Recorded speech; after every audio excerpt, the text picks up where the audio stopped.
Good afternoon. This is Richard Grubbs talking to you about my paper, my historiography paper. My topic is what happened in the Texas borderlands and how it went from Spanish explorers trying and failing to control these borderlands, with the Indian tribes actually maintaining control of the region. They really never lost it, and tolerating the Spanish presence, and the tribes eventually being pushed out and almost to extinction by the Anglo-Americans. My books and papers are as follows. This first one was the Geographies of the Southwest, the Geographies of Power, Mapping Indian Borders in the Borderlands of the Early Southwest by Juliana Barr.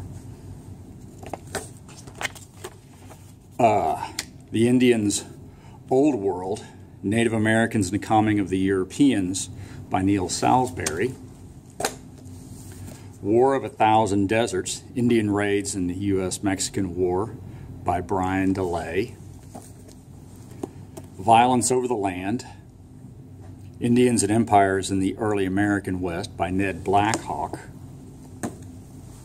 No Settlement, No Conquest, History of the Coronado Entrada by Richard Flint. Our friend Juliana Barr, again, with Peace Came in the Form of a Woman, Indians and Spaniards in the Texas borderlands.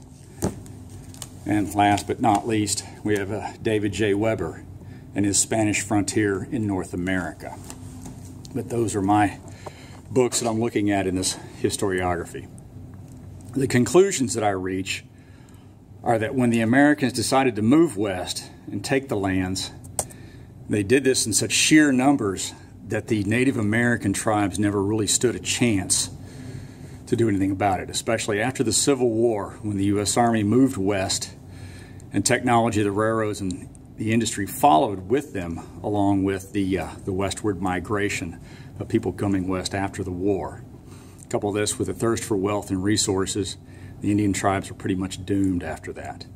They were starved out of food supplies, with the buffalo herds vastly reduced and almost pushed to extinction, and they all ended up on reservations to slowly get sick, and a lot of them died from disease and hunger. Now, what does this tell us about vast early America?